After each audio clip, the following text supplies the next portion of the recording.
तो आज वीडियो के थंबनेल और उसके टाइटल से तुम्हें पता चल ही गया होगा कि मैं फिर से व्हाट इफ पे वापस आ गया हूँ, जो कि बहुत पहले डीमन स्लेयर पे बनाता आ रहा था। तो इस वीडियो में हम टोटली यही बात करेंगे कि अगर जुरिची, जिसको डीमन स्लेयर में सबसे पावरफुल डीमन स्लेयर माना जाता है, वो अगर आजकल के सारे अपर मून से लड़ता तो क्या वो उनसे जीत पाता या नहीं। तो पहले हम एक एक डीमन से जुरिची को लड़वाएंगे और उनकी पावर्स और सिचुएशन को सामने रखकर इनकी फाइट का एंड करेंगे और विनर ठहराएंगे। तो सबसे लास्ट वाले से शुरू करते हैं, जो कि है काइगाकू। अब काइगाकू ने मुजान का ब्लड तो नहीं लिया था, लेकिन फिर भी मान लो कि जो खून को कुशिबुनो से दिया था उसकी वजह से वो 1 या 2 सेकंड जुरिची के आगे शायद टिक पाए। लेकिन ऐसा भी नहीं होने वाला, क्योंकि अपना काइगाकू बहुत ही डरपोक है, क्योंकि उसने जब कोकुशिबो का सामना किया था तब वो बिल्कुल उसका लॉयल हो गया था, क्योंकि वो उससे बहुत ज्यादा पावरफुल था और उसकी सारी ऑफर्स को एक्सेप्ट कर लिया था। ऐसा ही काइगाकू जुरिची के सामने भी करेगा। वो लड़ने के बजाय वहां से भाग निकलेगा, ये सोचकर कि मैं उसे लड़ तो वैसे ही नहीं सकता, क्यों न अपनी थंडर लाइक स्पीड का यूज करके पतली गली से निकला जाए। लेकिन जुरिची ने जब मुजान के 1500 पीसेस को नहीं जाने दिया था, तब ये लोअर क्लास का डीमन क्या चीज है,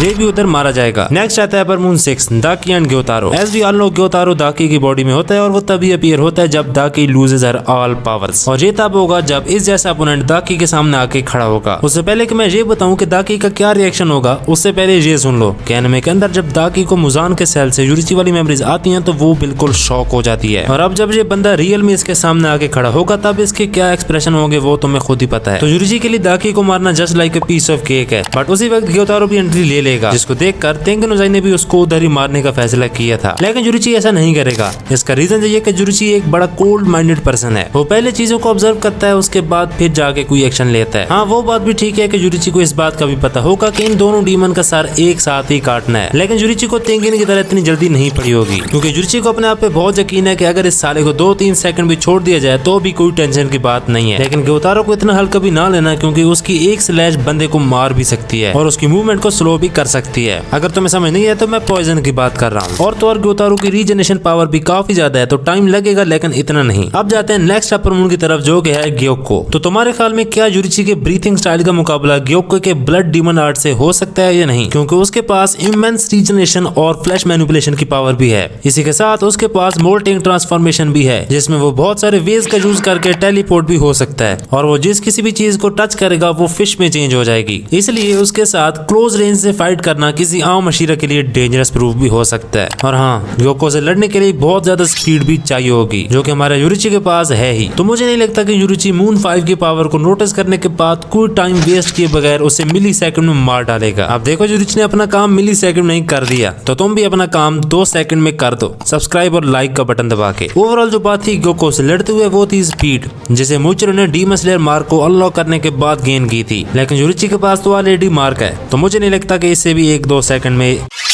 नेक्स्ट जुरिची हनतेगु के अगेंस्ट कैसे जाने वाला है, क्योंकि सीजन 4 में उसने इन डीमन स्लेयर को तो काफी परेशान करके रखा था। हनतेगु के अपीयर होने के बाद जुरिची फौरन उसे डिकैपिटेट करने की कोशिश करता है, लेकिन वो ये देखता है कि ये डीमन तो 4 और डीमन में तब्दील हो गया है। लेकिन उसे ये भी पता चल जाता है कि उसकी रियल बॉडी ये नहीं है, बल्कि कहीं छुपी बैठी है। और अगर हम कंपेयर करें जुरिची को तांजिरो के साथ, तो हमें यही आंसर मिलता है कि इस फाइट में हनतेगु ओरिजिनल सीरीज से भी काफी ज्यादा पहले मरने वाला है, क्योंकि जितनी देर बाद तांजिरो ने ये वाला मूव परफॉर्म किया था, जुरिची ने अपना पहला मूव यही परफॉर्म करना है और इन चारों के गले काट देगा। तो अब अपीयर होगा ज़ुहाकुटेन। तो ओवरऑल जुरिची के लिए फोकस करना थोड़ा आसान हो गया है, क्योंकि अब उसे सिर्फ 2 ही डीमन को काटना है। एक तो ज़ुहाकुटेन, जिससे वो लाड़ी रहा होगा, उसी के साथ वो हनतेगु की रियल बॉडी को भी ढूंढना स्टार्ट कर देगा। अब जाहिर है तांजिरो डिसेंडेंट है, तो जुरिची की सेंस ऑफ स्मेल तांजिरो से काफी ज्यादा पावरफुल होगी। जुरिची इस पावर का यूज करते हुए वो उसकी रियल बॉडी को ढूंढ लेगा और उसे उधर ही खत्म कर देगा। नेक्स्ट है नकीम, जो कि किसी को भी डीमन कैसल में कहीं भी और कभी भी भेज सकती है। तो जुरिची को देखने के बाद नकीम 2 काम ही कर सकती है। फर्स्ट, नकीम ये कर सकती है कि वो जुरिची की ओवरवेलमिंग ऑरा से डर कर उसे कहीं और टेलीपोर्ट कर देगी, जो कि हम होने नहीं देंगे, क्योंकि हमने तो बस लड़वाना है, तो इसे भी बिना फाइट किए नहीं जाने देंगे। दूसरा, नकीम उसे फेस टू फेस लड़ने की कोशिश करेगी, लेकिन यहाँ पे भी वही बात आ जाती है कि जुरिची को सिर्फ अपनी स्पीड को इंक्रीज करना होगा। हाँ, तुम सही सोच रहे हो, उसे बीवा प्ले करने से पहले ही जुरिची ने नकीम को मारना होगा, जो कि जुरिची के लिए काफी आसान काम है। अब सिर्फ 2 ही अपर मून बच चुके हैं, आकाजा और दोमा। इसमें कोकुशिबो को ऐड करने की जरूरत नहीं है, क्योंकि क्योंकि उन दोनों की फाइट तो तुम सब ने देख ही रखी है कि कैसे एक ब्लाइंड मैन ने और वो भी 80+ एज में कोकोशिबो को एक ही शॉट में खत्म कर दिया था। खैर हम आ चुके हैं आकाजा पर जो कि लेवल 3 पे है। तो तुम्हें क्या लगता है कि वो फाइट में टिक पाएगा या नहीं? अब उसकी सन ब्रीथिंग टेक्निक और ओरा को देखकर उसे PTSD तो होगी सही, लेकिन वो जुरिजी को देखकर भागेगा नहीं बल्कि उसको फेस करेगा,